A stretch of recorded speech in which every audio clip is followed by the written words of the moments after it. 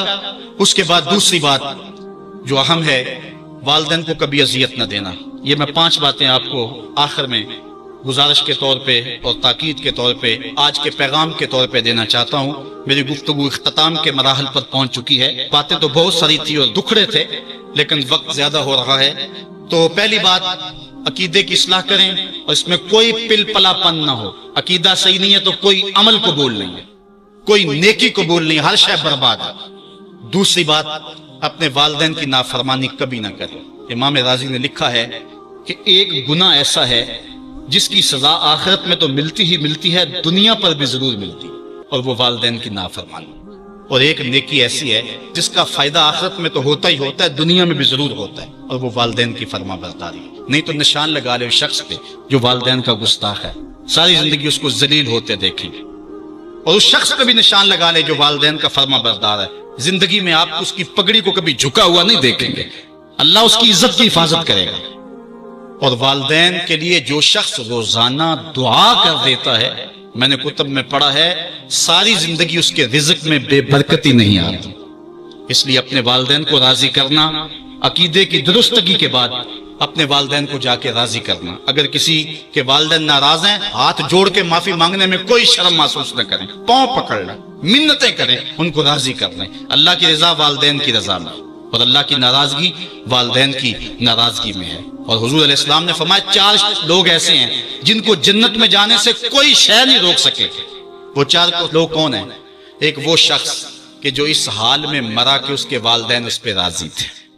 دوسرا وہ شخص کہ جس نے ایسی سچی توبہ کی کہ گناہ کی طرف دوبارہ پلٹنا اس کے لیے اتنا مشکل تھا جس طرح تھن سے نکلا ہوا دودھ واپس جانا مشکل ہے۔ تیسری وہ عورت جو اس حال میں دنیا سے رخصت ہوئی کہ اس کا شوہر اس کے اوپر راضی تھا۔ اور چوتھا وہ شخص کہ جس کے بال بچے زیادہ تھے، ذرائع آمدنی تھوڑے تھے، لیکن اس کے باوجود اس نے اپنے بچوں کے پیٹ میں حرام کا ایک لقمہ نہیں جانے دیا۔ تیسری بات، اپنی نظر اور شرمگاہ کی حفاظت کریں۔ اس دور کا سب سے بڑا فتنہ یہ ہے کہ نگاہیں پاک نہیں رہی، نگاہیں غلیظ اور گندی ہو گئی، شرمگاہوں میں وہ تقدس نہیں رہا۔ حضور علیہ السلام نے ارشاد فرمایا، من زنا زنیا بہی ولو بہی تانے دارے ہی، جس شخص نے زنا کیا یہ عمل اس کے گھر بھی لوٹے گا، اگرچہ اونچی اونچی دیواریں کیوں نہیں کرتے۔ یہ مکافات عمل ہے۔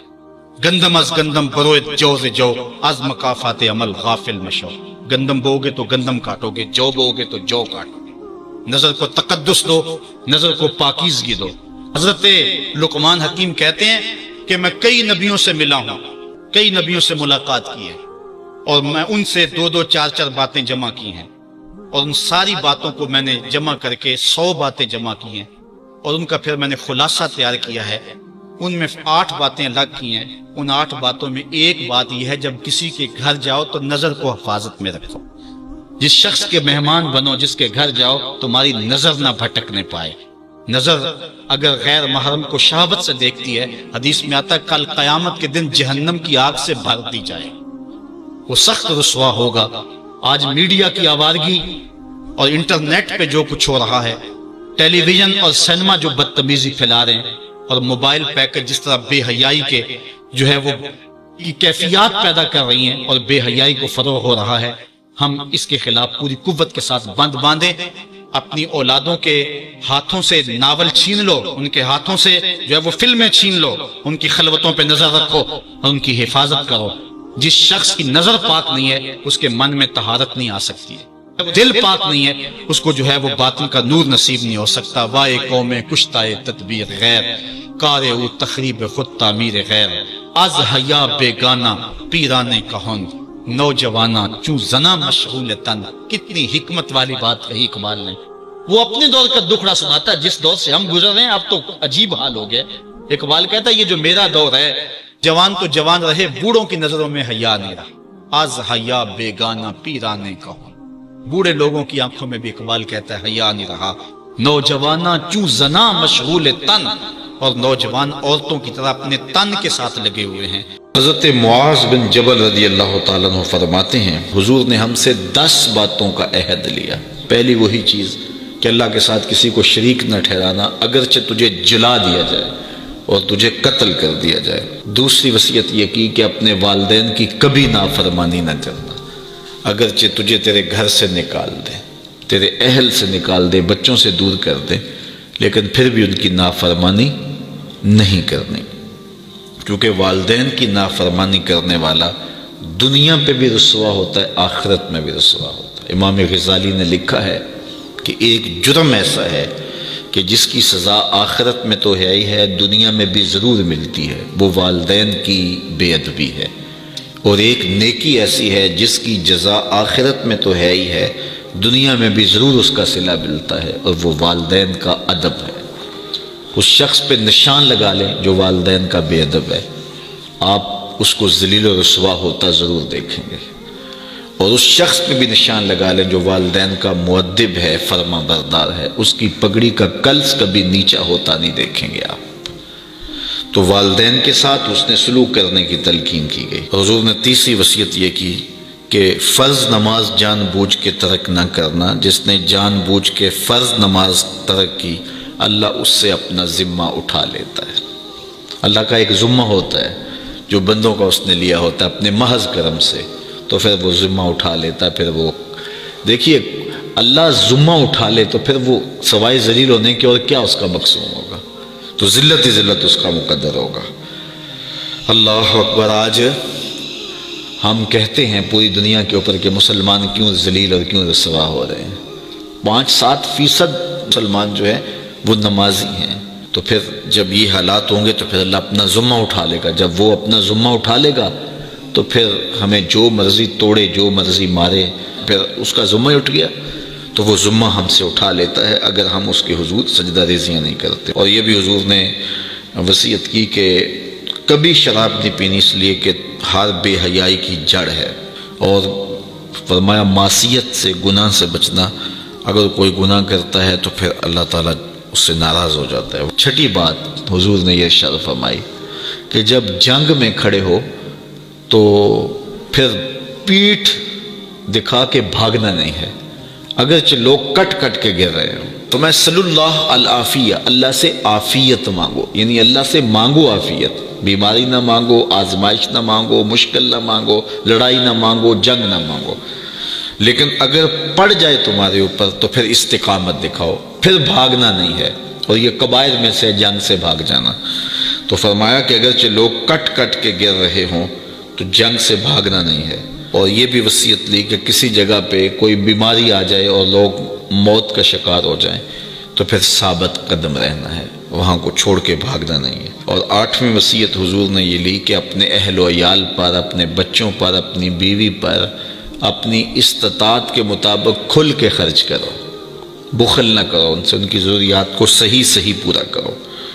اور 9ویں حضور نے یہ وصیت کی کوڑا لٹکا کے رکھو، ان کو ادب سکھانے کے لیے، دین سکھانے کے لیے، اور ان کو اچھائیوں کا خوگر بنانے کے لیے، برائیوں سے بچانے کے لیے باپ گھر کے اندر جو ہے وہ کوڑا لٹکا کے رکھے، چھڑی لٹکا کے رکھے۔ یعنی مطلب کیا کہ اولاد کو پتہ ہو کہ اگر ہم نے نافرمانی کی اور اللہ کے حکموں کو توڑا، ہم نماز نہ پڑھی، تو پھر یہ ہمارے اوپر ڈنڈا برسے گا بھی۔ تو ان کو جو ہے وہ اس طرح ان کے اوپر جو ہے یہ پریشر رکھو۔ اور 10ویں وصیت یہ کی کہ ان کے سینے میں اللہ کا خوف، اللہ کی خشیت پیدا ہونی چاہیے۔ جس سینے میں اللہ کی خشیت ہوتی ہے اس سینے میں کسی اور کا ڈر نہیں ہوتا۔